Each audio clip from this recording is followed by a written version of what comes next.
Thank you all very much for joining today. Thank you very much for those who are joining here on Zoom and those who are joining on our YouTube channel. We'll start the program, as we always do, with a recitation of Quran. أعوذ بالله من الشيطان الرجيم. بسم الله الرحمن الرحيم. الحاقة ما الحاقة وما أدراك ما الحاقة كذبت ثمود وعاد بالقارعة فأما ثمود فأهلكوا بالطاغية وأما عاد فأهلكوا بريح صرصر عاتية سخرها عليهم 7 ليال و8 أيام حسوما فترى القوم فيها صرعى كأنهم أعجاز نخل خاوية فهل ترى لهم من باقية وجاء فرعون ومن قبله والمؤتفكات بالخاطئة فعصوا رسول ربهم فأخذهم أخذة رابية إنا لما طغى الماء حملناكم في الجارية لنجعلها لكم تذكرة وتعيها أذن واعية فإذا نفخ في الصور نفخة واحدة وحملت الأرض والجبال فدكتا دكة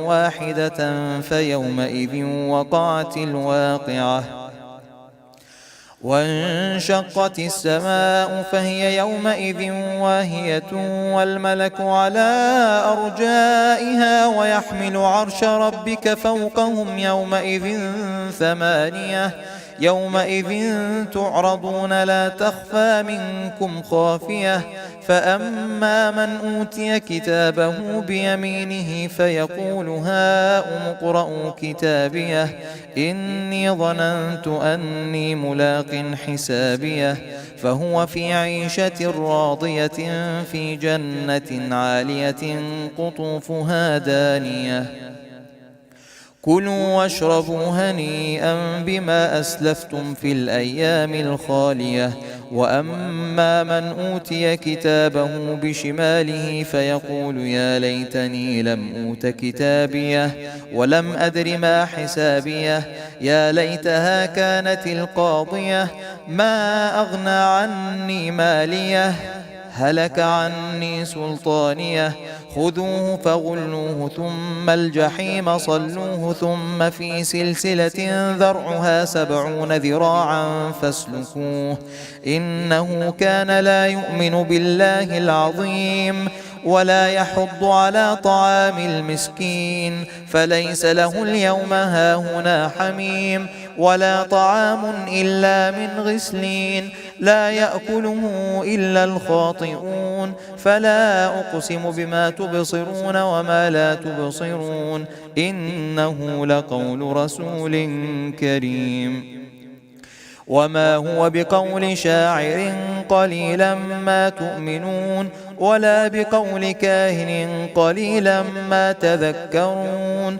تنزيل من رب العالمين ولو تقول علينا بعض الأقاويل لأخذنا منه باليمين ثم لقطعنا منه الوتين فما منكم من أحد عنه حاجزين وإنه لتذكرة للمتقين وإنا لنعلم أن منكم مكذبين وإنه لحسرة على الكافرين وإنه لحق اليقين فسبح باسم ربك العظيم صدق الله العلي العظيم. Thank you very much for that beautiful recitation. We are now very fortunate today to have Femi Oluwole, who will be speaking to us about Brexit. Femi is a political commentator and former pro-Remain activist, having co-founded the pro-EU advocacy group for young people called Our Future, Our Choice. He has toured the UK, engaged the public in discussions about the EU, and he supported the calls for a people's vote. You will recognize him, I'm sure, from his many, many appearances in the past and currently in the media, calling out inaccuracies and and the lack of facts from sometimes the opposing position. And he's written a number of articles for a number of different outlets, including the Independent, Guardian, and Metro. We're very, very fortunate to have him here today. So without further ado, I'd like to welcome Femi and look forward to hearing from you. And before we start, just a reminder that you can, if you're on Zoom, feel free to ask your question directly, put your hand up and we can have the questions at the end, or you can write it in the chat. Or if you're following on YouTube, you can put it in the YouTube chat on the live site. So please do ask your questions, keep them coming, and we can have a lively Q&A after the end of the talk. So Femi, without further ado, thank you very much. Hi, thank you very much, Mihdad. So you may have noticed that the conversation around Brexit hasn't been ideal for the past few years. An analogy that works quite well is there's a story of 3 blind men that were shown an elephant, and that elephant, they're all asked, what is it in front of you? And one person went up and grabbed the ear and said that it's a leaf. One person grabbed the leg, said it was a tree. The other person grabbed the trunk, said it was a snake, and none of them were right. Brexit is a little bit like that. Everybody had their own conception as to what it was and why they were fighting for it or against it. So I want to show you 2 different perspectives of how you can come at Brexit to help you understand where I come at it from and where other people would have come at it from. So for me, hi, I'm Femi. I studied law because I kind of love arguing and it seemed like a good place to do it where I wouldn't get in trouble. And so I figured learning law would be a good way to use the skill that I have to argue for morality and try and do some good, use my skills to help people. I kind of got disheartened with the whole idea of law at university because I realized that some of the laws themselves weren't particularly moral. And so I figured, all right, if the rules are wrong, how do I change the rules? Policy, that's politics. And I also happened to be good at French, so I ended up working in Brussels for a human rights NGO, the European Centre for Democracy and Human Rights, which is a little NGO in Brussels which focused on human rights in the Gulf states. So we're talking Saudi Arabia, Bahrain, UAE. And I was regularly confronted with the human rights abuses that were going on over there, and specifically the role that the UK government played in them. So I was very concerned that we were selling weapons to Saudi Arabia, given what they were doing in Yemen. I was very concerned that we were using the Sandringham military academy to train the police forces that would then go and abuse human rights defenders in Bahrain. And so I felt a great degree of shame in that position, especially as a Brit living abroad. But I was also aware of what the EU was doing to try and put curbs on that, regulations to try and keep us from doing really, really immoral things abroad. And so I very much felt like I was involved in a battle for the soul of the UK, and that was before I'd even heard of the word Brexit. So when I found out that this thing called Brexit was coming along that was supposed to give even more control to the people that were doing some pretty horrible things, in my view, it scared me. And for me, human rights was a very important issue, and I felt that it was under threat. Now, I'd learned in university about things like the single market, the customs union. I'd followed all the different cases about how one country would change its laws ever so slightly to give an advantage to businesses in that country over businesses from other countries in the European Union. And what the EU was about, what the single market was about, was basically having a common system of rules so that no country has a specific advantage over the other. It's a level playing field, and so that you can have fair competition. And that way, you don't have to make 28 different versions of the same product for it to be legal across the board. Because if you had to make 28 different versions, that would cost a lot more money. And so these issues about the economic benefits of the EU were explained to me back in 2010. This wasn't new to me. So that was almost a side issue. For me, it was more about the issues of, well, we don't have a constitution in this country. I remember in law class, one of my professors referred to the UK, figuring out what the UK constitution was as like a, what was it, a blind man in a dark cellar looking for a black cat that isn't there. That's what happens when you have an unwritten constitution. And as a result, what are the limits on the powers of our parliament? What are the limits on what they can do to you, the rights they can take away? I mean, you've seen today, I mean, this week, the government's talking about shipping off asylum seekers to islands in the middle of the Atlantic. That's what happens when you have a parliament that's beholden unto nobody but itself. The whole point of human rights laws are to protect people from their governments. We had the Universal Declaration of Human Rights, the European Convention on Human Rights, all that happened in the 50s. What happened in the 30s and 40s that might have meant that it might have been a good idea to have common sets of rules set at the international level, rather than just letting national governments set their own rules as to what they're allowed to do to their own citizens. That's what we're dealing with here. That's what I felt was at stake. Now, from my perspective, that's pretty clear. You've got a government that you believe is doing horrendous things to human rights, wanting to take back control in a way that where they clearly have plans to dismantle human rights and do even worse things. And for me, that was the most important issue. And so Brexit was always a no-brainer for me that it was a bad idea. But I want to come at it from another perspective. What about the guy that was holding the leaf, or holding the ear, or the trunk, or the leg? I want you to imagine that you live in Sunderland. You are 50 years old. Let's say when you were 12 or so, your dad lost his job because Margaret Thatcher closed the shipping yards, and the Northeast in generally speaking, has not had the same investment that we've seen in London. You've watched your entire life London have more investment every year. The Millennium Dome, the London Eye, an underground tube system. When's the last time you saw an underground tube system in Hull or Swansea or Redcar or Sunderland? Places that do not get the same investment and do not get the same business, and therefore not the same opportunities. But none of this changes your entire life. You voted Labour all of your life because you knew that, well, you couldn't vote Tory because Thatcher, and Labour, you've always thought you had to vote for them because they're the ones that talk about helping the working class. But nothing ever changes because Labour had no incentive to really do much for your area because they were always going to win in your area. And the Tories had no incentive to do anything for you because they were never going to win in your area. So politics as a whole has left you behind.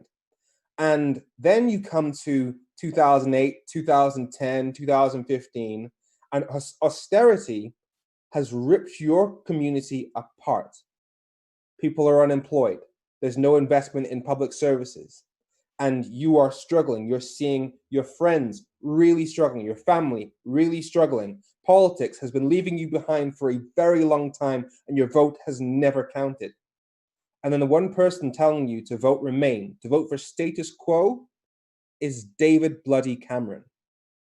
Under those circumstances, take away my EU law degree, take away all the stuff I learned in uni, which I just happened to learn, I happened to choose the right subject. Take that away. Under those circumstances, I'm voting Brexit every single time. But unfortunately, this issue was not as simple as those two different perspectives.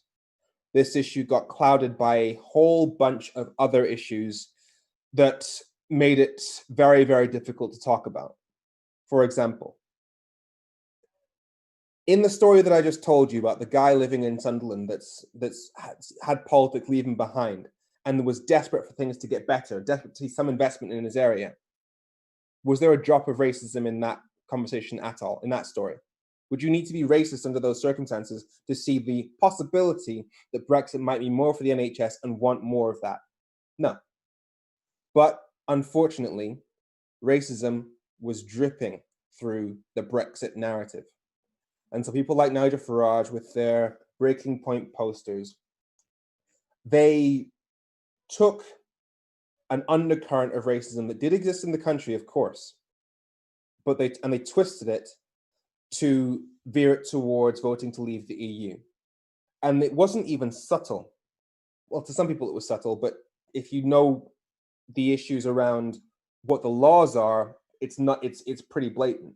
You remember that breaking point poster, the poster that showed all of those refugees from the Middle East that were strewn out into the background, and it said breaking point. We need to break free of the EU so that we can take back control of our borders.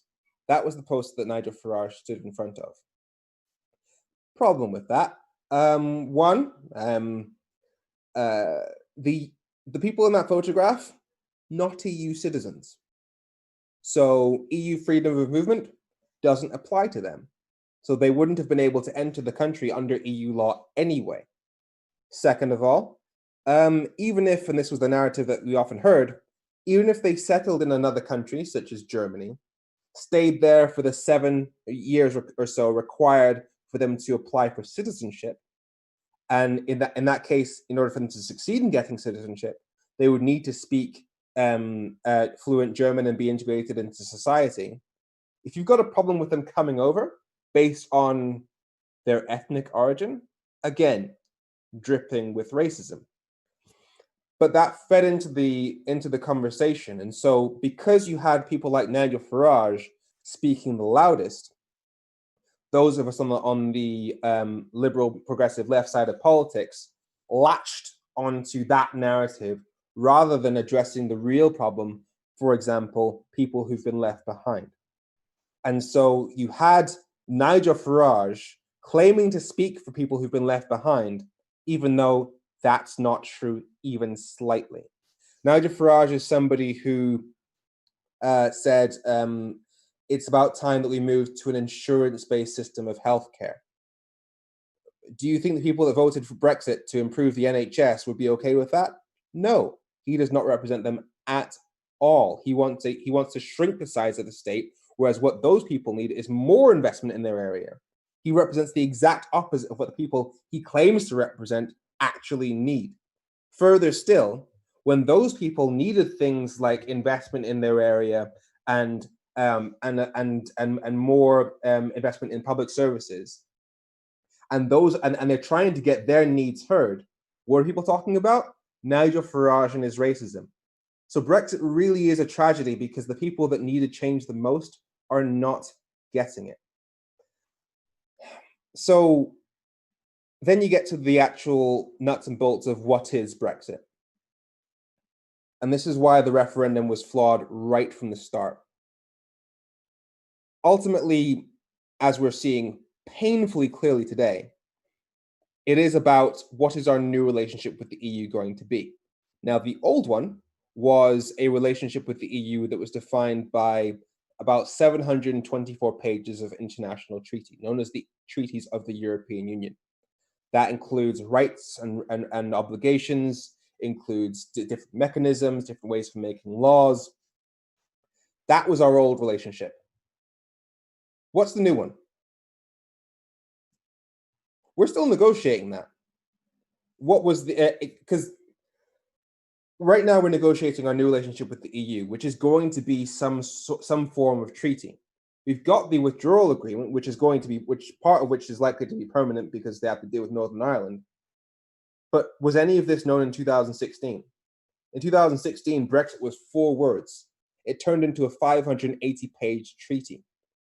The reason why Brexit isn't democratic, it was never democratic, is because if you look at a referendum that was democratic, for example, in Northern Ireland, when they signed the Good Friday Agreement, they sent a copy of the Good Friday Agreement to every single voter in Northern Ireland and the Republic of Ireland, so that they could see that, and then they had the referendum. Whereas we had our referendum, and then they wrote the new agreement.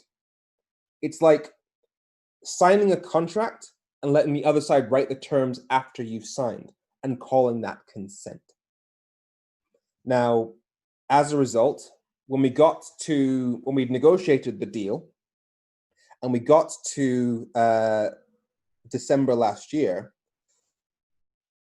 out of the three pro-Brexit parties, we're talking the DUP, the Conservatives, and the Brexit Party, 2 out of 3 opposed the Brexit deal.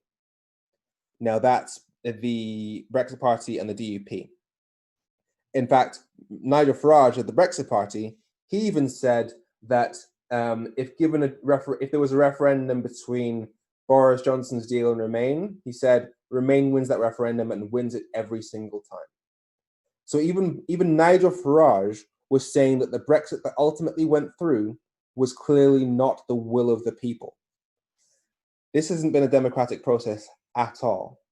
And in fact, given that, as we know, we had significant Brexit factions that were anti this version of Brexit, when we got to December and we had an actual chance to say, is this Brexit good enough? Is this what we voted for? Is this what we want now?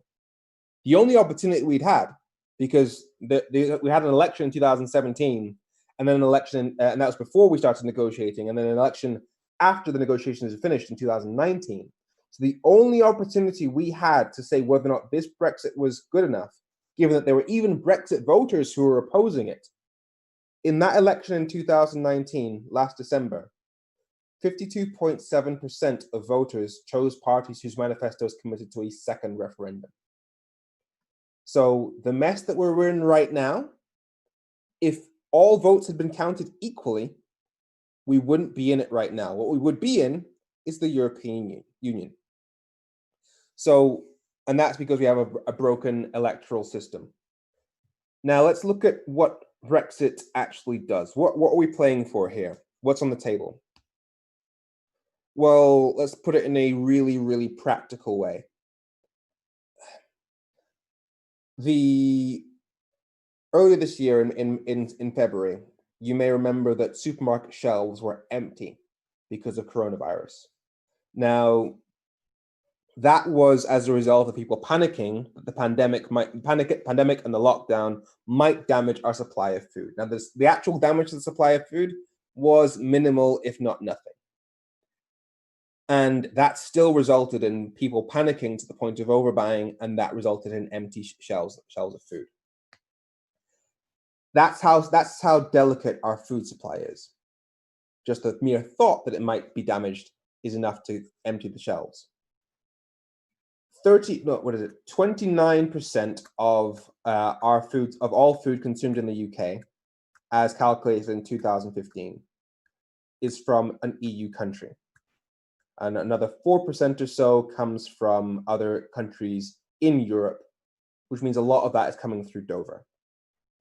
Boris Johnson's original plan was to put tariffs and full customs procedures on every single thing coming from the EU after Brexit. Now, let's not forget, that stuff comes through Dover really easily right now because the laws are the same on either side, so you don't need to check stuff. Boris Johnson wanted to add a significant amount of red tape, but he chose not to. He abandoned those plans a few months ago on the basis that on top of coronavirus, we probably couldn't afford it. So even Boris Johnson has made the link between maybe we shouldn't be damaging our trade with the place we get a third of our food from during a pandemic recession. That's Mr. Brexit. And so on top of that, Michael Gove a couple of weeks ago, about a week and a half ago, he pointed out that in the reasonable worst case scenario, there would be a queues of 7,200 lorries leading towards Dover, and he's planning to implement what's called a Kent access permit for lorries to enter the county of Kent, which means there will be significant disruption at the ports. In fact, to the tune of, I believe, 7 billion was the amount that was put out by the government a few months ago. That's the cost in red tape alone. That's before you get to tariffs. So in terms of what this could mean this December, should there be an absence of a trade deal, it is quite significant. Because let's not forget where we are. We voted to leave the EU in 2016. without saying what the new deal would be or what the exit deal would be. We spent 3 years negotiating the exit deal. The exit deal creates a situation where we more or less keep economic status quo as almost as if we were members of the EU until the end of December. And then from December, we're supposed to have a new trade deal. Unfortunately, that plan doesn't seem to be going so well, because the deal that we signed, the deal that we spent 3 years arguing over, included what was called a level playing field on regulations. That basically means you don't have a situation where the UK can sell to the EU without following any of the EU's rules in a way that would give EU businesses an advantage over EU businesses, because obviously the EU wouldn't want that, especially given how vulnerable everybody's economies are. And so we signed a deal that meant we'd have a level playing field. We would have a deal on fisheries and on state aid, the amount of money that governments give to businesses to support them, basically to avoid unfair competition. I was one of the people that was screaming, yeah, this isn't consistent with anything that you guys promised the Brexit voters, and it's not consistent with your manifesto. So if you do vote for the Tories in this December, you're going to end up starting the most crucial negotiations in our country's history on inconsistent positions between what you've promised the people and promised the EU. And surprise, surprise, the biggest holdup in the negotiations has been an inconsistency between what he promised the people and what he promised the EU. Namely, Boris Johnson's government now refuses to agree to a level playing field, or agree to, and it's failed to find an agreement on state aid rules, and definitely hasn't gotten anywhere on fisheries. On top of that, you may have heard that in terms of the Northern Irish Protocol, that essentially created a patch for the issues around Northern Ireland in relation to the Troubles. And now the government has just passed a new piece of legislation which effectively undermines that by saying, yeah, we want to have control of Northern Ireland and its regulations, and its, more importantly, its ports, such that there may be a situation where products from England, Scotland, and Wales get into Northern Ireland without having been certified for sale across the EU, which the EU can't allow, because obviously if it deems those products to be unsafe, it can't allow them to enter the Republic of Ireland, which is an EU country. And so because the UK is currently saying that it's currently effectively breaking international law, we're now at a very serious stalemate with the EU. In fact, yesterday they instituted legal proceedings against us, they gave us until the end of this month before they would institute the proper official channels of infringement, which could end up in court, basically saying you signed a deal, you're breaking the deal, and somehow you expect a new deal. And again, to bring it back to what are we playing for if this doesn't work out with a deal, half of all cars made in the UK, they go to the EU. We sell them to the EU. Half of all fish caught in the UK, we sell them to the EU. A third of Welsh lamb is sold to the EU. Now, you may have heard things about how if there's no deal, or if Brexit falls apart, the EU might try to punish us. That's very much the narrative that's been driven by those on the Brexit side of this conversation. And you also may have heard of WTO rules, and that's weird because those WTO rules themselves that are often championed by Brexiteers, those rules themselves commit the EU to apply the same tariffs to UK products if there's no deal that it will apply to any other country that it doesn't have a trade deal with. So if we were to end up with a failure of negotiations, and bear in mind, the deadline for the end of negotiations is the 31st of October, so 29 days time at this point. If that were to happen, that means no deal begins on January 1st. That means a tariff on half of our cars, half of our fish, a third of Welsh lamb. Now, companies like Nissan have said point blank, our business model doesn't work under those circumstances. And think about it. anything made in the UK, because we share laws with the EU, is automatically legal to sell across the EU. No difference in regulations, no costly tariffs when they cross the border, no paperwork.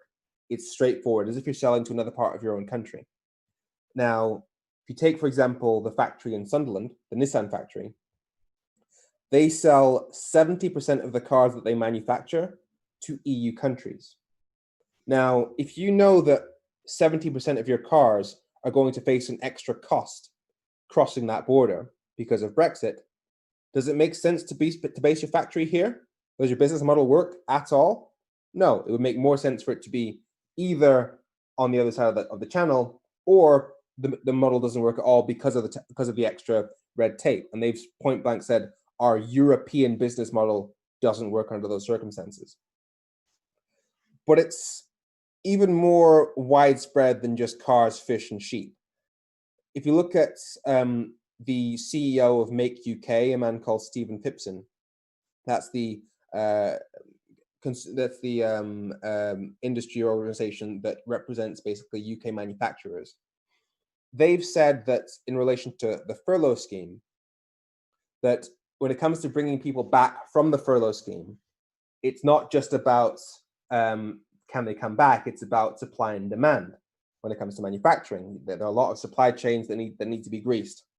And they said that it's going to be an issue of making sure that stuff can get across the ports freely.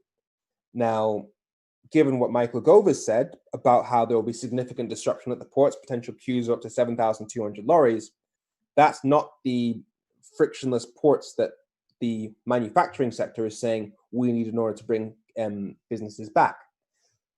Which is the thing that scares me the most about where we're heading, given coronavirus and Brexit. Now, often those things are played off against each other. You often hear people say in the news, oh no, Brexit's kind of a small issue now because we've got to deal with the pandemic. The two are so heavily linked. I already seen, so before we'd even heard of the word coronavirus, the links between the two are very, very clear, and that cannot be seen more starkly than the 31st of October, the date that furlough ends. Now, if you think about it, the day that furlough ends is the day that thousands of employers across the UK will basically be thinking, okay, I'm not getting the same amount of money that I've used to get from the government to pay my staff. Can I afford to do this? Is the economy looking rosy enough that I can afford to bring my staff back and pay them properly? Not necessarily full wage, because there's a new employee support scheme which Rishi Sunak has just implemented, but can I afford to pay an extra amount? Now, on that same day, based on the fact that negotiations have stalled and the EU is looking to sue us, a deal doesn't look particularly likely. So on the same day that we find that the millions of jobs depend on UK employers being positive about the outlook of our economy, those same employers will be told, by the way, we're about to become one of the most economically isolated countries on the planet because we're about to become essentially the only country that doesn't have trade deals with the majority of countries on its continent, which means doing something that every successful economy on the planet has chosen specifically to avoid. Not exactly the best way to inspire business confidence. So that is essentially what we're playing for here. And it's going to be, I do often wonder whether or not the date of 31st of October was, or at least the month of October was chosen specifically as the big shift of end of furlough to make sure that the chaos all happened at the same time as a way to hide the damage of Brexit, because they can just say, well, we couldn't have, the coronavirus is out of our control, and it's not really Brexit, it's the pandemic. I believe that's a narrative that the government's going to try and go for. But yeah, it's not going to fly, because people are going to see the difference in our economic recovery. The UK is already suffering one of the worst recessions in the G7 and in the most economically developed countries in the world. We've got the highest excess death toll in Europe. And again, the two are very strongly linked In terms of the ideology of Brexit, very closely ties to the ideology that led to us having the highest death toll in Europe. You may have heard arguments from the Brexit side of this conversation suggesting that the EU needs us more than we need them. You may have heard they need us more than we need them. Just walk yourself through the logic of that. If you believe that 27 countries with a combined GDP, a combined economy 5 times the size of ours, with 5 times as many consumers as we have, needs our one country more than that one country needs 27, given that they're the 27 countries nearest to us, so it's actually harder to trade even further away.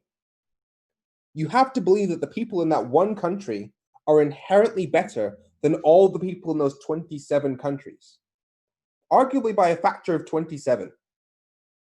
That's English nationalism in its most blatant form. That's English superiority in its most blatant form. Now, if you then look at what happened with coronavirus, Boris Johnson was elected on a platform of ignore all the experts, ignore the doomsayers, we're better than Europe. So it's not really surprising that on the 3rd of March, when northern Italy was in lockdown, they'd had 84 deaths, and the UK already had some cases. Boris Johnson, rather than telling people to end mass gatherings, stay home, social distance more, he told people that it was okay to shake hands. He told people on the 3rd of March that he'd been to a hospital where there were coronavirus patients and he'd shaken hands with everybody. Now, you can only do that seeing what's happening in Italy, seeing the absolute devastation in the hospitals, overrun, people left to die in their own beds. You may have seen that there was a footage of a celebrity whose sister simply wasn't removed from the bed after she died because they couldn't handle it. They had to bring in the army to deal with the bodies. That was what was happening when Boris Johnson told us, shake hands is fine. Now, you could only do that if you genuinely believe that we are better than Europeans, than other countries and other European countries. So that English nationalism infected our entire national conversation, and it's what very much fueled the Brexit narrative. Now, I started this by pointing out the difference in perspective, that people come at this issue from different sides. That if you come at it from the perspective of somebody who's been crushed by the political system for their entire life and saw Brexit as the last chance for real change, you see it much more differently to somebody who has coming at it from a human rights standpoint or a purely economic standpoint. And that's why the conversation has been broken for a very long time. And the tragedy is, all the evidence shows that those areas that needed change the most will be the most hurt by this. And as Mikdad mentioned, I toured the country as part of the campaign to stop this mess. And I was speaking to people, especially last year, asking them, what would you want the government to spend the next few years working on? I got answers like, fix universal credit, build more houses, invest in the NHS, fix the potholes, more police in the streets, end knife crime. Not one of them said, I want you to spend 3 years, 3, 4, 5, 7 years negotiating with the EU and Donald Trump at the same time. Not one. And instead, even though we're having to deal with a pandemic, we're also having to deal with being taken to court by the place that we get a third of our food from at the same time. And yes, nobody could have predicted the pandemic, but now we've got to deal with the pandemic, Brexit, and the concerns of those people are going to be pushed even further to the back of the queue. And that is, the only word I can use is tragic. And so bringing this country back together, in my view, it's going to be a long journey, because this divide that was created by the Brexit vote, it went to the very core of our personality, because it was literally changing our identity. We stopped being EU citizens on the 31st of January this year. So we actually changed people from the Remain side. Your identity was changed against your will by your fellow citizen, and you lost rights as a result of that. From the Brexit side, you felt that this poisonous EU was corrupting your your identity, because you felt the EU was a bad thing and you didn't want to be associated with it. So this is deeply personal. So unfortunately, we are going to have to learn a very, very hard lesson about where allowing this nationalist narrative to dominate our politics leads. Because we should have learned the lesson.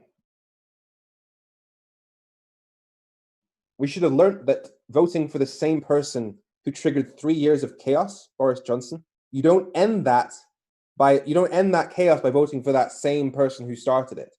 Yeah, that's what, well, I say that's what happened in the end of last year. It didn't, but under our system, it did. What I mean is 43.6%, I believe, under 44%, voted for the Conservatives. And as I mentioned before, 52.7% voted for parties that were committed to a second referendum. And that would have ended Brexit. People say, well, how do you know which way it have gone? It's complicated, but basically the manifestos of those 50.7% all said we'll hold a second referendum. The largest party would have been Labour, and their policy was negotiate a single market deal, which, by the way, Brexiteers would not have wanted, and then put that to the people against Remain. And so if Brexiteers don't want the single market deal and Remainers want Remain, that only ends one way. And they would have done that within essentially 9 months, which means had the Tories lost, we would have been done with Brexit about a week and a half ago. So yeah, not ideal, given that that was actually the majority will. And so in terms of hope for the future, because I do realize I'm not exactly Mr. Sunshine on this, I haven't exactly been filling you with a lot of hope. I do have a significant amount of hope for the future.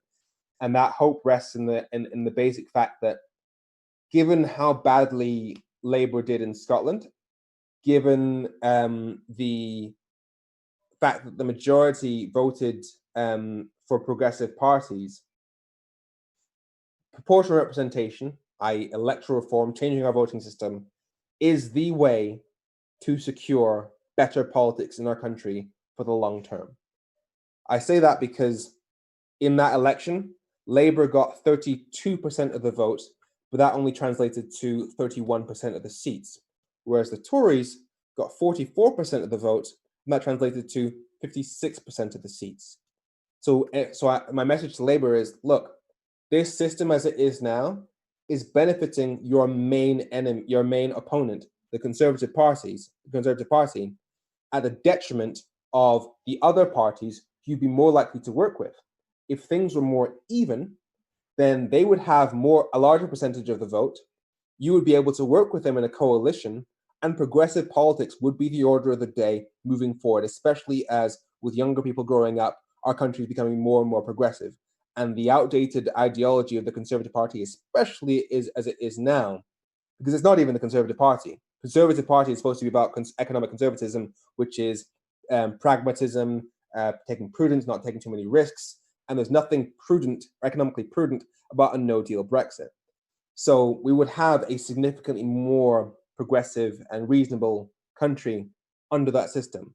And it's doable on the basis that if Labour commits to electoral reform, we will have it will be a very easy thing to say, all right, Labour and Lib Dem and Green voters, if you vote for Labour in a constituency where Labour is more likely to win, not only does that keep the Tories out of power, but it means that at the next election, once Labour's reformed our electoral system, your vote will actually count, which right now it doesn't because our electoral system is broken. So yes, Brexit hasn't gone so well, and most importantly, it isn't done, but there is hope. Thank you.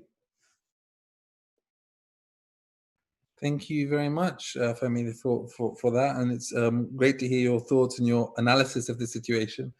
And given how close we are to the deadline, or the pretend deadline, at least of mid-October, this is getting even more and more traction. I think it's now become the second most interest of concern for British citizens after the coronavirus, and given the fact that Brexit was basically off the agenda for a lot of the year, it's quite shocking. I'd like to open the floor to the audience, and so if anyone has any questions, please do put your hand up on Zoom. I'm aware of at least a couple of people who had raised questions before you came. They wanted to ask. I'm not sure if they're going to ask them. I hope they will. Otherwise, I will just start off with a question. Read out. Yeah, okay. Let me read out one question, which is from one of the audience members. Is it possible that the approach that has been taken by many who wanted to stop Brexit was fundamentally the wrong one after the referendum was lost? In particular, because given the fact that if the referendum had not gone, given the referendum had been lost, there was no other alternative as to what should be done. The referendum, a people's vote, in the end, hardened positions and meant that a soft Brexit was no longer possible. What do you think about that issue? So it ultimately comes down to what is the compromise position, because often you'll hear that, well, why didn't Remainers just compromise? The compromise of halfway between what the most extreme Brexiteers wanted and what Remainers wanted would be what you referred to as a soft Brexit. Now, a soft Brexit, what is that? As I mentioned, the single market is that system of rules where we have shared rules with the EU, which means that anything made in the UK is automatically legal to sell across the EU, which allows for businesses to operate here and have the entirety of Europe as their marketplace. Now, if we were to remain in that system without being in the EU, that would mean we're being bound by the rules of the EU, but we're no longer having a say in those rules because we're no longer EU members. Now, given that still better than where we are right now, which is better than where we're currently heading. A long way better, right? Which is a long way better than where we are right now. However, from the Brexiteer perspective, that is the exact opposite of what they would have wanted. The economic instability that you would have seen if we'd have signed a deal that left us with less "quote unquote" sovereignty than we had when they voted for more sovereignty would have. I mean, you already saw the UKIP, Tommy Robinson types. They were marching in the streets. Nigel Farage went on a march. UKIP went on a march. This is the exact opposite.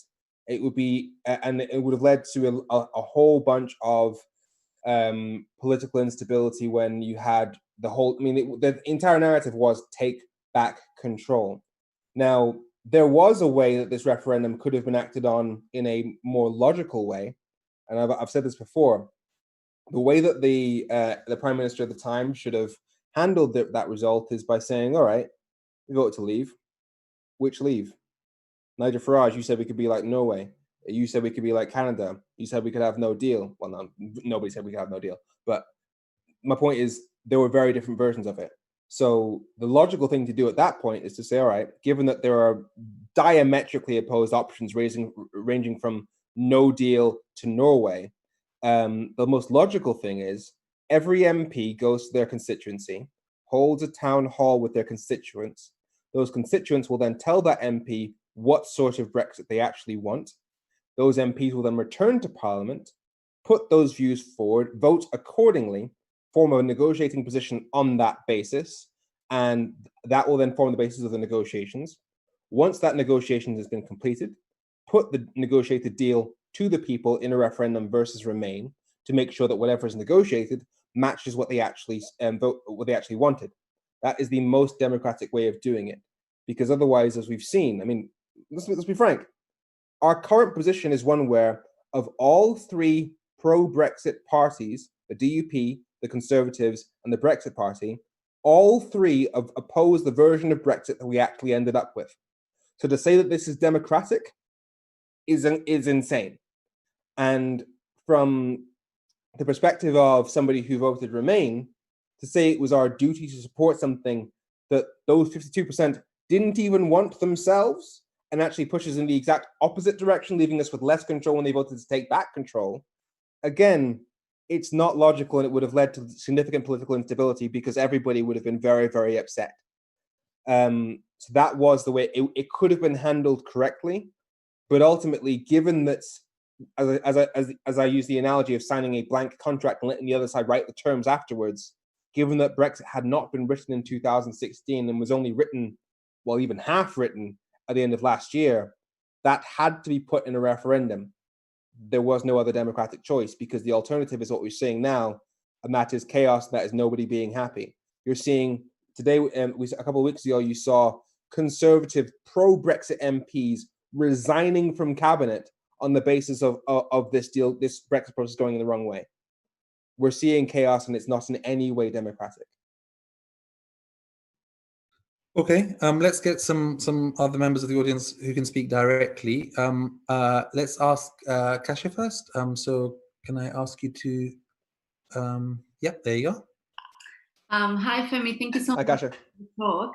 I was wondering whether you could speak a little bit about when you toured the country, and particularly what people who were like for Brexit, who wanted to leave, what arguments they used. And I'm thinking especially whether they were motivated by an anti-immigration or a racist sort of view. So would they speak about, refugees? Would they speak about Eastern Europeans, Muslims, etc. a lot?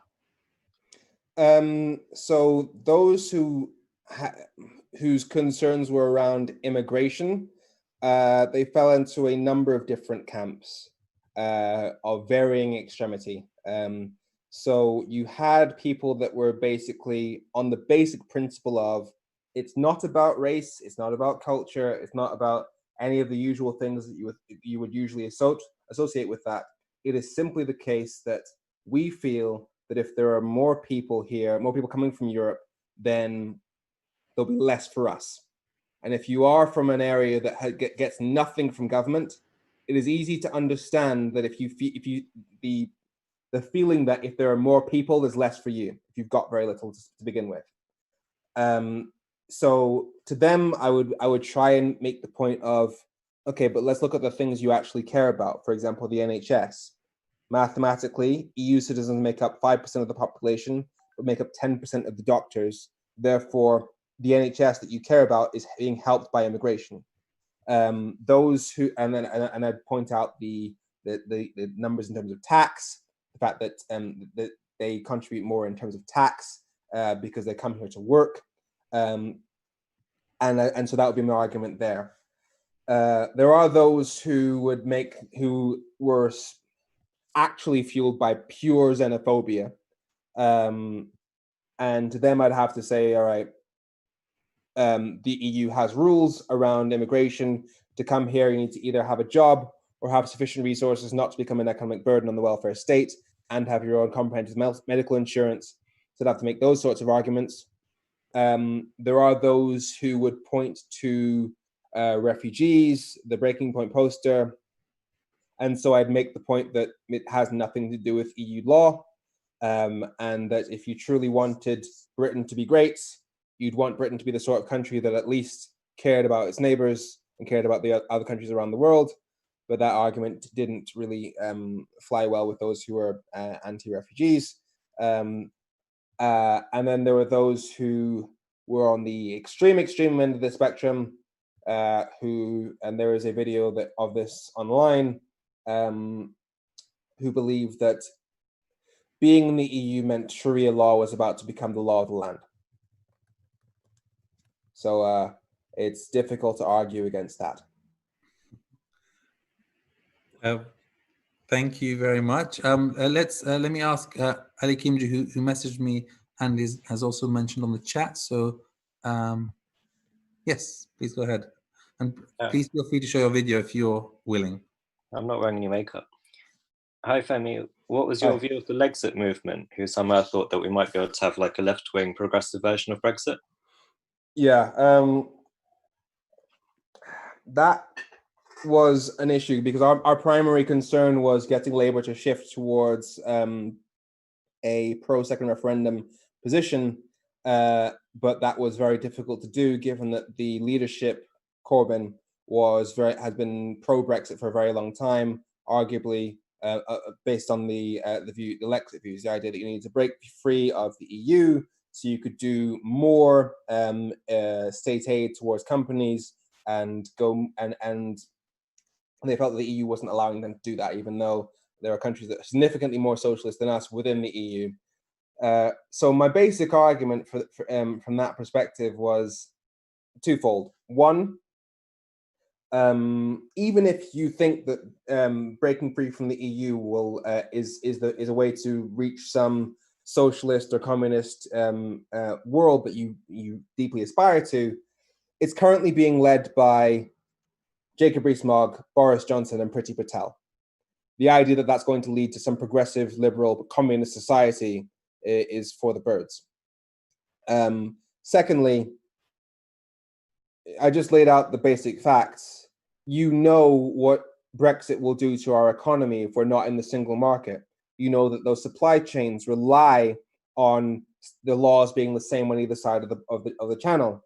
And so you know that, for example, I mentioned that the Nissan factory, there are 35,000 jobs in that supply chain, and they depend on a factory that sends 70% of its cars to mainland Europe.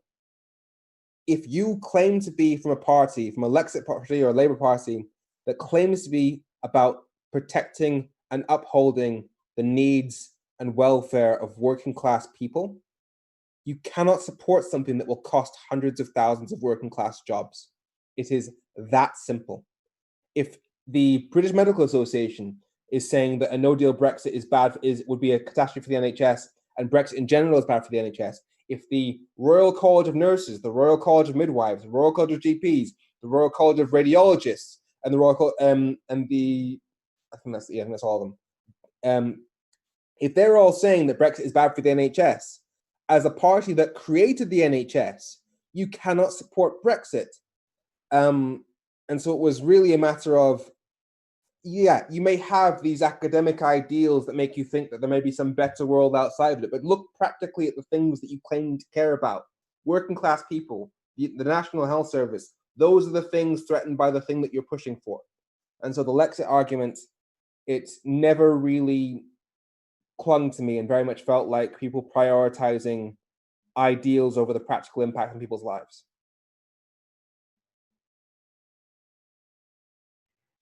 Is that okay? Yep. Ali, is that okay?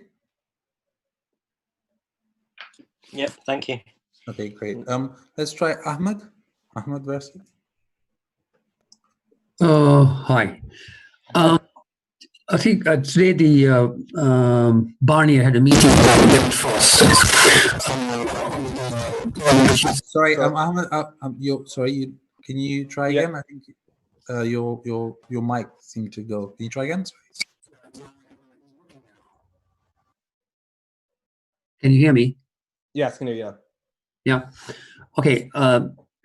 Today, David Frost had a meeting with Barnier, and apparently it hasn't gone well of the issues that you discussed in your talk.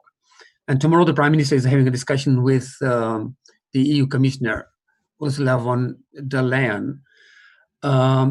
What do you think? Do you think that tomorrow's discussion with, because it's led by the Prime Minister, would be of a success or not?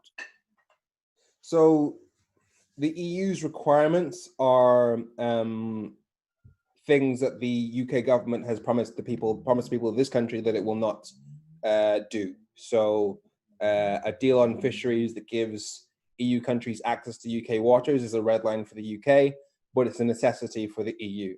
A deal on a level playing field, so committing to following competition rules set by the EU, is a red line for the UK, and it's a necessity for the EU. So there are some things that I believe at this point to be insurmountable. it's possible that Boris Johnson may bend. I mean, he's bent before and done things that he said he wouldn't do. For example, in 2018, when we were offered a deal that would have effectively put a border down the Irish Sea, Boris Johnson said that no UK Prime Minister could ever agree to that. And that is essentially what his Brexit deal was. So it is possible that he will go back on this, but I am doubtful that there will be significant progress tomorrow.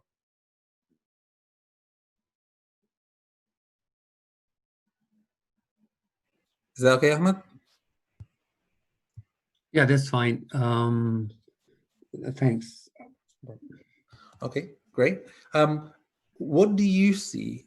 Sorry, another question has just come by text directly. What do you see as the best potential outcome in reality now? So as I mentioned, Boris Johnson is committed in his manifesto and promised his voters that he won't do essentially the things that would protect the UK economy. He won't agree to aligning our rules with the EU to avoid the regulatory barriers which would damage jobs and damage the food supply. So the best case scenario that I can see, and the best reasonable scenario that I can predict, is that the damage that is caused by either a loose deal or a no deal that happens at the end of this year is felt by everybody next year, as we see other countries rise, other countries recover from coronavirus faster than we do. And by the middle of the following year, Boris Johnson being held responsible for that damage is weak enough for people to start making moves against him in Parliament, and then the dominoes start falling towards a new election.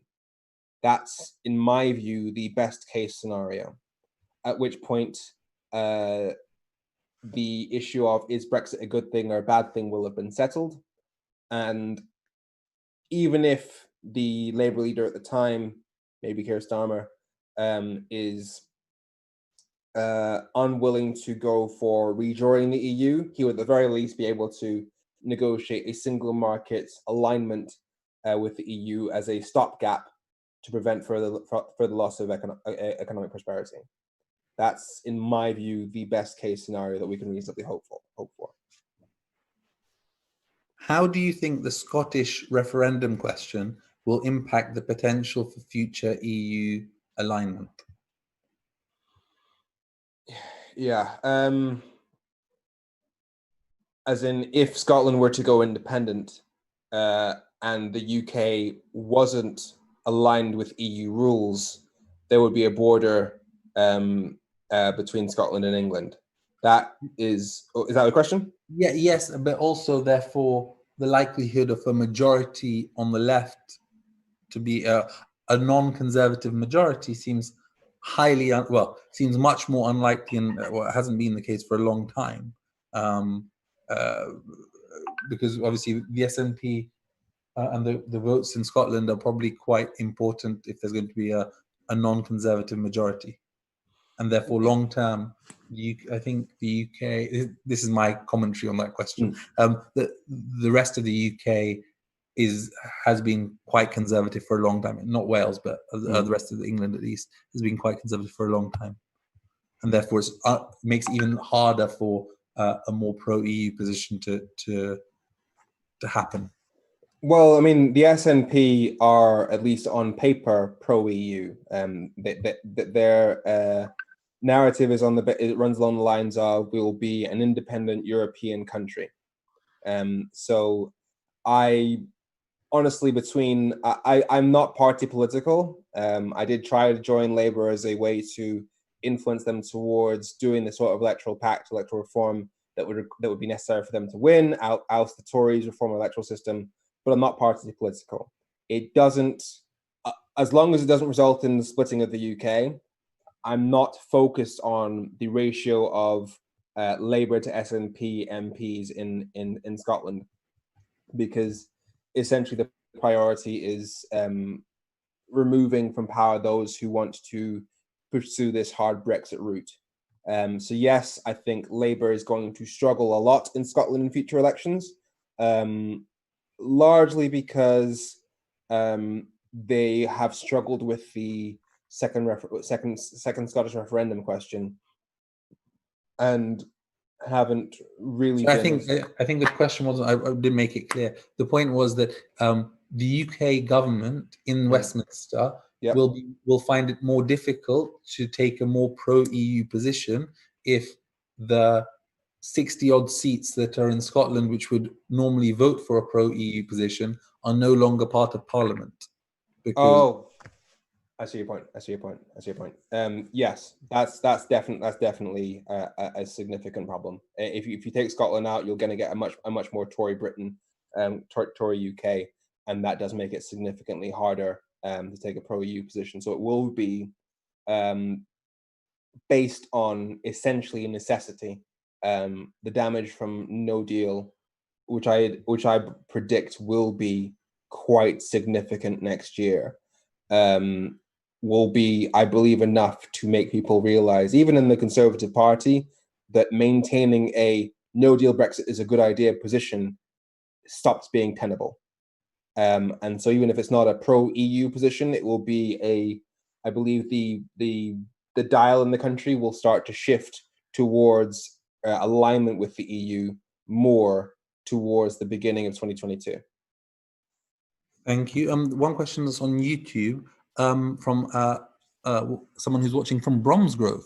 If or when the EU sues us, what court oversees the proceedings? And if the EU wins, will the UK get a monetary punishment, or is the end result sanctions?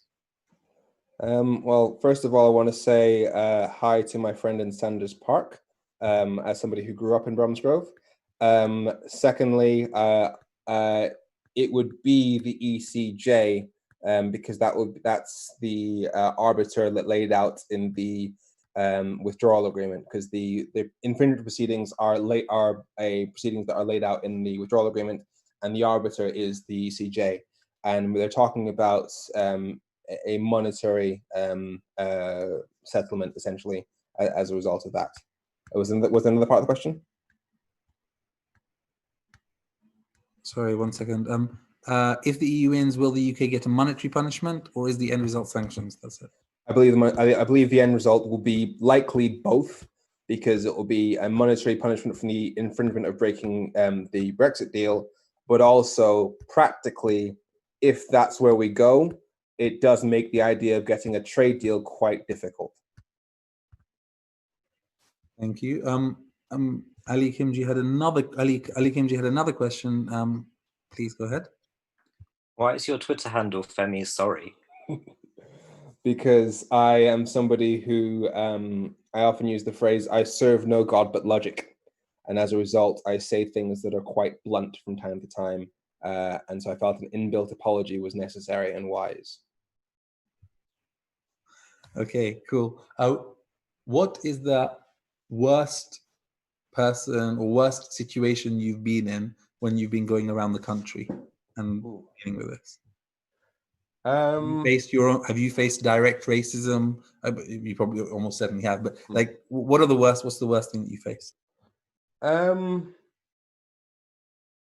are a couple to choose from. There was the time I was at a Brexit Party rally when two guys, one of them chucked the drink over me, the other one poked me in the face with a flagpole and shouted "effing traitor" repeatedly.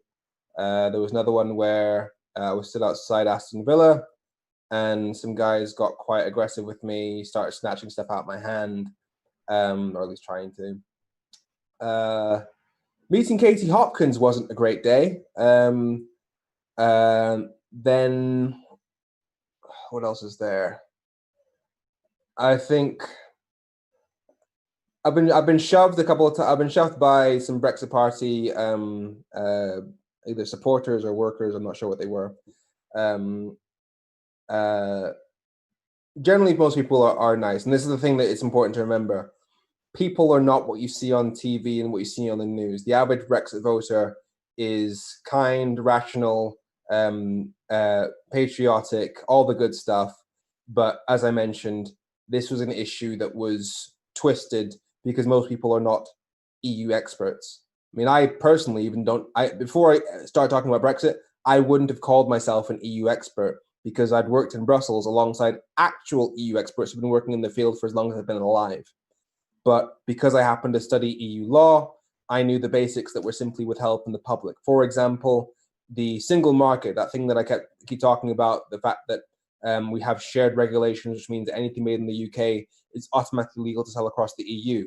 The BBC's definition of the single market up until 2018 was that it was just a free trade deal, which doesn't have anything to do with tariffs and just means we have, it doesn't have anything to do with regulations, and it's just about not having tariffs. So the BBC was lying to people about what the actual definition, what we were actually playing for here.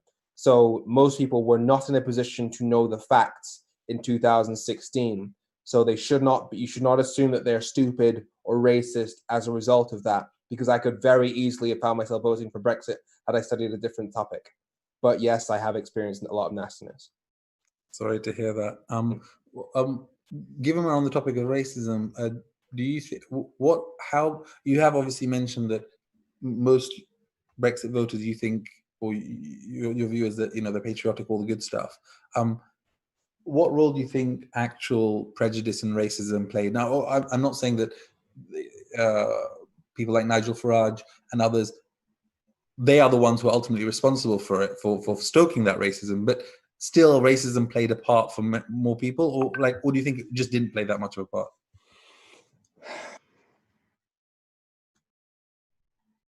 Oxford University did a survey of, well, not a survey, an experiment. They sent 3,200 CV job applications out to various sectors up and down the country. And they found that people with Pakistani names had to send 70% more applications. Nigerian sounding names or South Asian sounding names had to send 80% more, and Middle Eastern names had to send 90% more. Which means the fact is we have a country that is systemically racist, and that racism does pervade throughout the country. Now, some of that racism is overt. Some of that racism will come out in people's views, and some of that racism is subconscious bias, such that even if they wouldn't have called themselves racist, a narrative about how the EU citizens are a burden, how you need to leave the EU, otherwise Turkey will join, and then Turkish people will come here. You're more susceptible to that if you have some prejudices that you might not even be aware of. Now, the percentage of the Brexit voting population who is susceptible in that way, I'm not going to speak to, but it is a percentage. Okay. We have just a couple of minutes left. Any other questions from anyone? Please feel free to raise your hands. I think I've answered all the questions that I've received so far. Last chance. Otherwise, okay, let me ask the final question. If we are given where we are where we are, have you had strong and positive relationships with many people from the Conservative Party in the discussions about trying to keep us in the EU? Obviously, there have been some pro-EU Conservatives. Are there still do you think, Conservatives who are likely to be able to push in the direction that you think is the right direction, noting that those who have gone against the party whip have been kicked out of the party in the past, and noting that the position, at least in the manifesto, was a certain position, probably the best we can get. But what is your view of Conservative Party MPs and your relationship with them? So the Conservative Party votership, that I'm not sure of. Well, obviously there are 44% who voted for them in the end of last year. So they must be people that are committed to Brexit. As for the party itself, the MPs, as you said, they whittled out everybody who would have been willing to oppose a no-deal Brexit, and they were literally kicked out of the party for doing so. So in terms of people that we can rely on within the Parliamentary Conservative Party, I don't think there's any more than 5 at a push.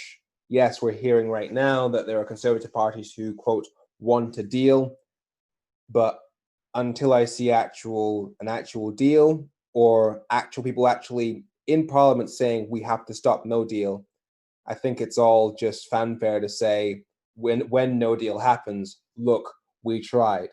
So I think the Conservative parties have very much narrowed their ideology to the hardcore Brexiteers. So I'm sorry to say I don't see a great deal of hope in that party anymore. Thank you very much. We have come to the end of our time. Thank you so much for coming. Thank you for inviting me. Your thoughts, your expertise, your interest, your experiences with our audience. Is really very valuable for all of us. And this is available on YouTube, and I'll share the link afterwards to anyone who is interested. It is on our SICM TV YouTube channel. Just a quick couple of announcements before we finish. Next week we have our Rain program with Sheikh Jafar Ladak. The week after, we have a talk by Amna Jataway. She's going to be talking about In the Court of the People, Pakistan's election. The week after, we have Sayyid Fadl Milani, who'll be speaking to us about the Prophet Muhammad and Imam Hassan's wafat. And the week after, we have the legal implications of COVID for the community from Zahra Al-Rikabi. If you would like to find out more, go to sicm.org.uk. Otherwise, thank you all very much for joining. And yes, and we'll end the YouTube live stream now. Thank you very much. Thank you.